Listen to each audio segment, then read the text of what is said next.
यहाँ पे मैं सलमान खान की जो कुंडली है, उसका एनालिसिस आपके सामने रख रहा हूँ।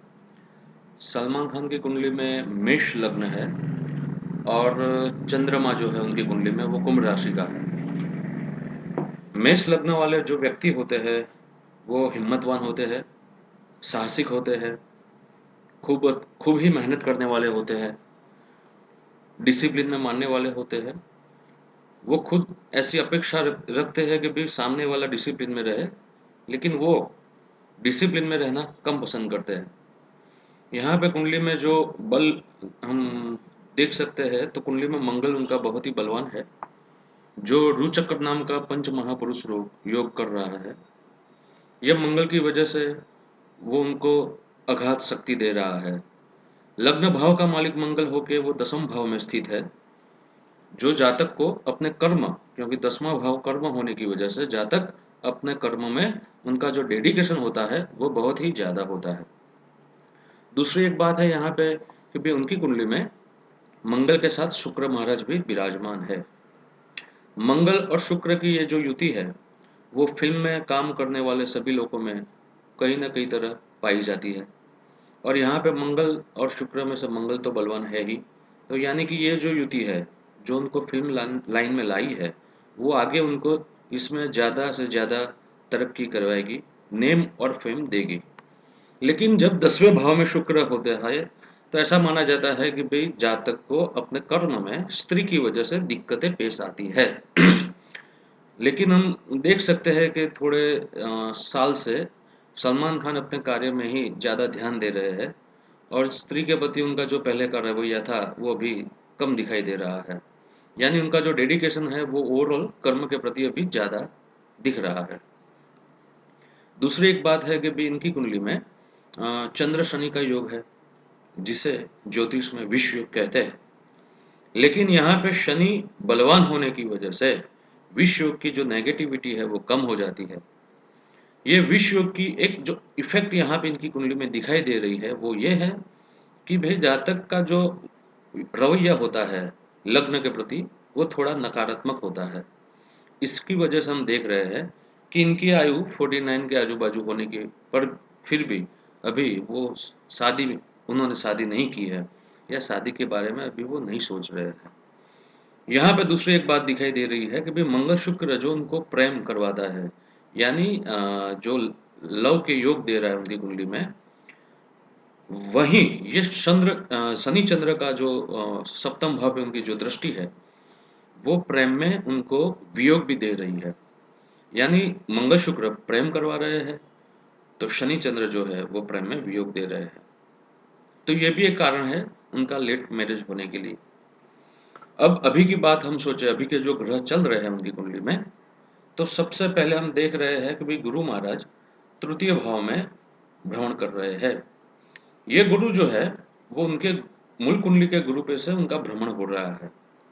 तो इसका हम ये मतलब निकाल सकते हैं कि ये गुरु की सप्तम भाव पे दृष्टि होने की वजह से अब सलमान खान जो है वो लग्न के बारे में ज़्यादा पॉजिटिव थिंकिंग पे आएंगे।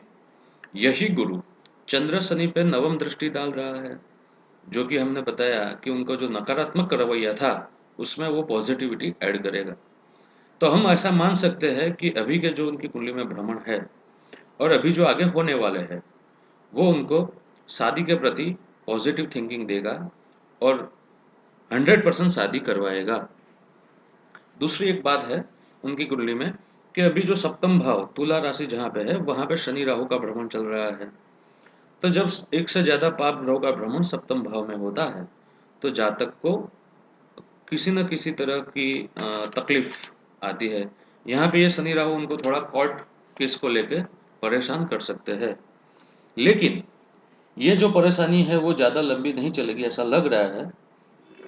13 जुलाई 2014 के बाद ये नेगेटिविटी उनकी कुंडली में कम होगी, और जो कुछ भी उन पे आरोप है उसमें उनको राहत मिलेगी।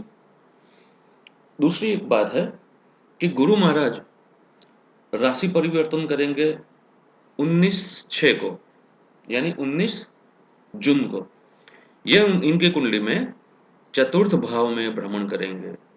और ये चतुर्थ भाव में भ्रमण करते हुए इनके कुंडली के सप्तम भाव के मालिक शुक्र के जो लग्न करवाने के लिए सक्षम ग्रह है उस पर दृष्टि करेंगे। तो ऐसा कह सकते हैं कि इनकी कुंडली के हिसाब से जून एंड 2014 से इनकी कुंडली में लग्न के बलवान योग बन रहे हैं। जैसा कि हमने बताया कि शनि राहु महाराज सप्तम भाव में चल ही रहे हैं, तो सप्तम भाव तो लग्न जीवन का है ही, लग्न का है, मैरिज का है। तो शनि राहु ये दो पाप ग्रहों की इफेक्ट जो सप्तम भाव में है उसकी वजह से लग्न में थोड़ी बाधाएं आ सकती है। लेकिन ये जो युति है नकारात्मक ग्रहों की वो नवंबर के बाद खत्म हो जाएगी। तो हम ऐसा कह सकते हैं सलमान खान की कुंडली के हिसाब से कि नवंबर 2014 से लेके मई 2015 के बीच में उनकी कुंडली में शादी होने के योग मैक्सिमम है। ये जो ऐसा टाइम है कि जब जातक की कुंडली में लग्न का योग बलवान बनता है, जो इनकी कुंडली में बनेगा और वो 110% शादी करेंगे। आगे हम देखते हैं कि सलमान खान का जो स्वभाव हमने देखा है कि भाई वो चैरिटी भी करते हैं, गुस्से वाले भी है। तो यहाँ पे देखिए मंगल जो है मेष लग्न है इनका, जो गुस्से का प्रमाण दे रहा है। ये मेष लग्न का मालिक मंगल भी बलवान है, वो भी गुस्सा उनको दे रहा है। लेकिन साथ में हम ये भी देख सकते हैं कि इनकी कुंडली में सूर्य महाराज जो भाग्य भाव में स्थित है उस पर गुरु महाराज की दृष्टि है। सूर्य आत्मा का कारक है और गुरु आत्मा को पॉजिटिविटी देता है। जब कुंडली में सूर्य गुरु का संबंध होता है तो इंसान अंदर से तो अच्छा होता है। तो यही वजह है कि भाई सलमान खान जो है वो लगातार चैरिटी में भी अ, रहते हैं और ज़्यादा से ज़्यादा चैरिटी करने का वो प्रयत्न करते हैं। तो ये इनकी कुंडली में एक पॉजिटिव बात है। दूसरी बात उनके कर्म के बारे में सोचे हम, आने वाली फिल्मों के बारे में सोचे हम, तो गुरु महाराज का जो भ्रमण जून एंड से उनके चतुर्थ भाव में होगा और वो गुरु महाराज की बलवान दृष्टि उनके कर्म भाव पे जो होगी, यानी कि जून 2014 से लेके मई 2015 तक का जो टाइम इनके लिए रहेगा, ये साल इनके लिए बहुत ही अच्छा कह सकते हैं। इनकी आने वाली फिल्में अच्छे से अच्छा परफॉर्म करेगी, ऐसा ज्योतिष के हिसाब से कहना जरूरी है। साथ में ही इनको कई अच्छे अवार्ड भी मिल सकते हैं। दूसरा, यही गुरु महाराज इनको एक्टिंग के साथ दूसरे कार्य में भी वो व्यस्त कर सकता है, यानी वो नया खुद का कोई कार्य भी शुरू कर सकते हैं। और चैरिटी जो वो अभी तक करते आए हैं, ये चैरिटी में जून के बाद वृद्धि होगी। ज़्यादा से ज़्यादा वो चैरिटी करेंगे, ज़्यादा से ज़्यादा वो ऐसे कार्य में बिजी रहेंगे, ऐसा हम कह सकते हैं। ओवरऑल यहाँ पे सलमान खान की कुंडली जो है वो सबसे ज़्यादा जो पॉजिटिविटी दे रही है वो दो चीज़ें ये है। सबसे प्रथम जो महत्वपूर्ण प्रश्न है उनके जीवन का वो है लग्न, मैरिज। तो नवंबर 2014 से लेके मई 2015 तक का जो टाइम है उसमें उनके लग्न होने की संभावना संपूर्ण है। और साथ में ही आने वाला जो टाइम है 1 साल का, वो उनके लिए फिल्म को लेके बहुत ही बढ़िया रहेगा, ऐसा हम कह सकते हैं। आगे यहाँ पे थोड़ा एक ध्यान डालें कि भी इनकी कुंडली में छठे भाव का मालिक जो है, छठा भाव जो है वो है हमारी डेली एक्टिविटीज। उसका मालिक 8वें भाव में जाके बैठा है। 8वां भाव है मुसीबत, हर्डल्स। तो छठे भाव का मालिक जब 8वें भाव में होता है तो इंसान को अपनी डेली एक्टिविटीज में कुछ ना कुछ हर्डल्स आती रहती है या कुछ ना कुछ उनसे ऐसी गलतियां होती है जिसकी वजह से उनको मुसीबतें झेलनी पड़ती है। तो वो भी हम उनकी ओवरऑल लाइफ में देख रहे हैं। दूसरी यहाँ पे एक बात है कि ओवरऑल द्वितीय भाव में इनकी कुंडली में जो राहु महाराज हैं, ये राहु कुटुंब भाव में होने की वजह से जब भी कुटुंब वृद्धि की बात आती है, कुटुंब वृद्धि यानी कि भाई जातक एक से ज़्यादा से के साथ जुड़ा जाएगा, यानी कि भाई वो मैरिज करता है या मैरिज करने के बाद संतान प्राप्ति होती है।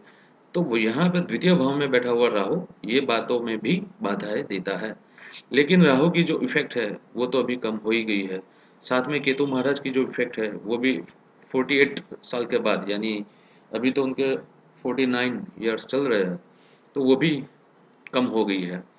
तो ये राहु केतु की इफ़ेक्ट कम होने की वजह से भी हम ऐसा कह सकते हैं कि भई सलमान खान जो है, वो अब मैरिज करने के लिए कटिबद्ध हो जाएँगे। साथ में ओवरऑल कुंडली में उनके जो राजयोग है, उसमें से हमने बताया कि सबसे बड़ा जो राजयोग है वो रोचक योग है। रोचक योग एक ऐसा योग है जो इंसान को